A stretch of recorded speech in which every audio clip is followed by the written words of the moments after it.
That's fine. Are your kids? They were going out, but they came back. So you have kids on the plane? Or? Yeah. With who? Who are they with? My daughter and my husband. Okay, well your daughter's gonna go with your husband. They're not gonna let you fly. Is that what they said? Yeah, they said who? Him or the flight crew? Who you asking? What are you asking me? What are you asking me? I'm not asking you anything. I'm telling you something. You're not No, flying. I'm telling you. You want to go to jail tonight? My husband is. Listen, let me tell you this my right now. Turn around. No, Start walking. I don't think so. Okay. My husband. You're gonna leave or you're gonna go to jail? I don't think. You don't think no. so? This is my last time telling you. You're either gonna leave or you're gonna go to jail. You might want to walk. I'm telling you right now. I will. Okay. You got the right one. All right, you guys are good.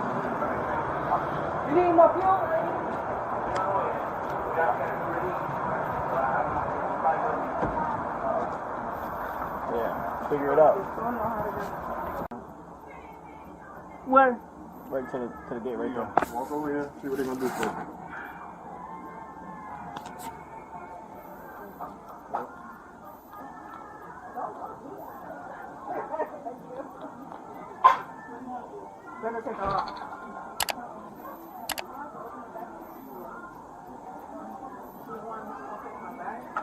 No, that's okay. I'm trying to wait since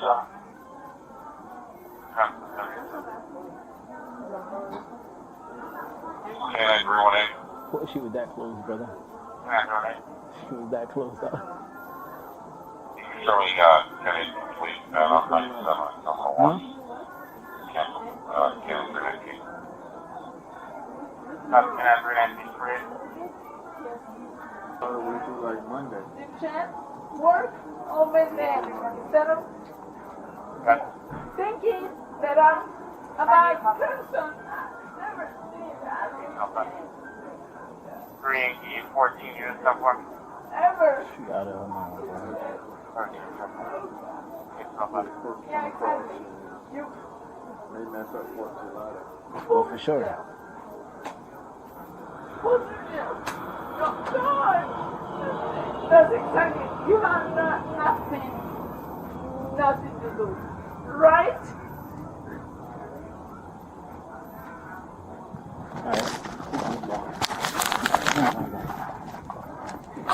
You asked for it, right? You don't have to what? I'm sorry, you want to act like that? Here you go. Right. Straight to jail. What you asked for? You want it? You got it. Yep. You play me. Yeah, you played yourself. You think? I think so.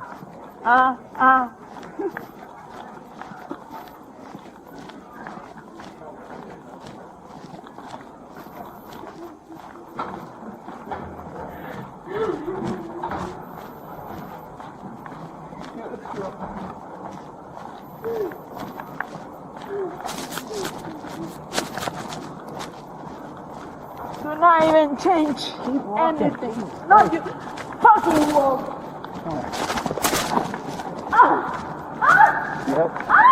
Yep, you're gonna learn. Are you from Florida? Are you from Florida? You should learn not to around because you're gonna find out real quick. Oh God. Oh God. Yep. Oh God. 14. Oh God. One female 1015.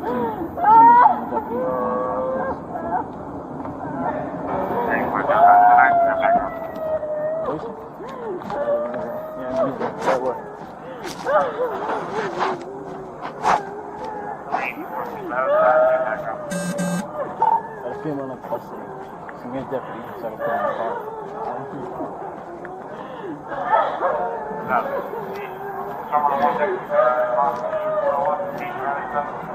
Most arrests don't happen because someone didn't understand the rules.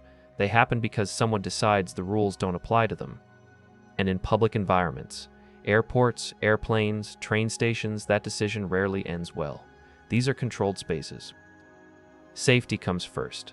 When someone disrupts that environment, the response is immediate and procedural. What we're watching in this case isn't a complicated investigation. It's something much simpler. A series of warnings, and a person who decides not to listen. The situation begins inside a commercial aircraft before departure. According to the crew, a female passenger has become intoxicated and disruptive during the flight process. Flight attendants report that she's yelling at her child, bothering nearby passengers, and creating a situation that other travelers are clearly uncomfortable with. Now, here's an important detail many people don't realize. Inside an aircraft, the flight crew has significant legal authority over passenger behavior. Under federal aviation law, flight attendants and pilots are responsible for maintaining safety and order in the cabin. If they determine that a passenger is disruptive, intoxicated, or potentially unsafe to fly, they have the authority to deny that person transportation. That's exactly what happens here. The flight attendants decide the situation is serious enough that the plane needs to return to the gate so the passenger can be removed. This is the first turning point.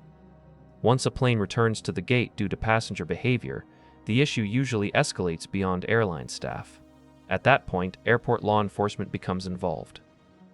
Officers arrive at the aircraft not to negotiate, but to enforce the crew's decision. And from the moment officers step onto the plane, the path forward is already very narrow. The passenger is being removed, not asked. Removed. Initially, the officers attempt to clarify the situation.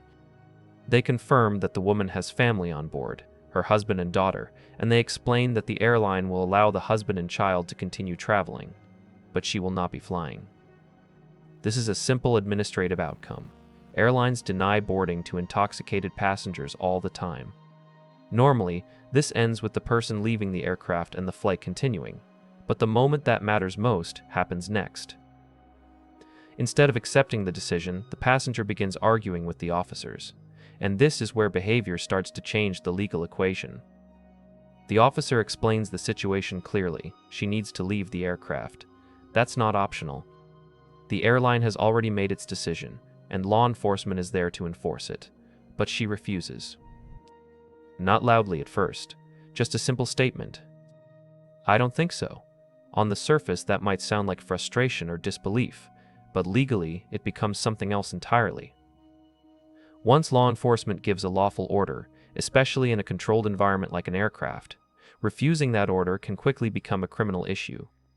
What began as an airline policy decision now begins to shift toward potential charges like disorderly conduct or trespassing. The officer gives her another chance. You can leave, or you can go to jail. That's the second turning point.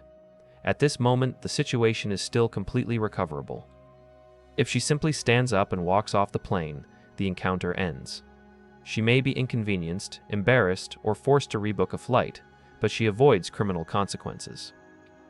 But instead of taking that exit, she doubles down. Again, she responds that she doesn't think so. Now the officer's tone changes, not emotional, procedural. He tells her to turn around and start walking. What's important here is that officers are not negotiating anymore. Once someone refuses a lawful order in a public safety environment, the situation moves into enforcement mode. And from here, the escalation becomes almost mathematical. The officer gives one final warning. Leave the aircraft or go to jail.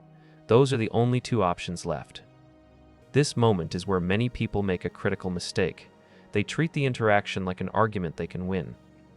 They think if they push back hard enough, raise their voice enough, or challenge authority enough, the officer might back down. But that's not how these interactions work. Officers don't argue outcomes, they enforce them. So when she continues refusing, the officer follows through. She's placed under arrest. And the reaction afterward tells the real story of the encounter. As she's being taken into custody, she begins shouting insults, mocking the officers, and insisting they're making a mistake. But by this point, the decision has already been made. The arrest isn't happening because of what she's saying now. It's happening because of the decisions that came earlier. First, disruptive behavior on the plane. Then refusal to comply with the airline's removal decision. Then refusal to follow a lawful order from police. Each step tightened the legal situation a little more, until eventually there were no options left. What's interesting about this encounter is the irony in the passenger's attitude during the arrest. She appears to believe she's standing up for herself, challenging authority, refusing to be pushed around. But legally, the opposite is happening. Every act of resistance is strengthening the officer's case for arrest. The officer even says something telling as the handcuffs go on. You asked for it. Now, that statement isn't about punishment, it's about cause and effect. Because the entire situation could have ended differently with one simple decision, standing up and walking off the plane. That's the hidden logic behind encounters like this. Officers typically give multiple chances to comply, not because they're unsure of their authority, but because compliance solves the problem immediately. No paperwork, no arrest, no criminal charges. But when someone refuses again and again, enforcement becomes inevitable. In the end, the passenger is taken into custody while her family remains on the aircraft. What started as a simple removal from a flight becomes a criminal incident, one that likely carries charges and legal consequences far beyond the inconvenience of missing a plane. And that leads to the real takeaway from this situation. In controlled environments like airports and airplanes, arguing rarely changes the outcome. Airlines control who flies. Police enforce that decision. And once officers give a lawful order, the fastest way out of the situation is almost always the simplest one. Stand up. Walk away. And don't turn a missed flight into a criminal case.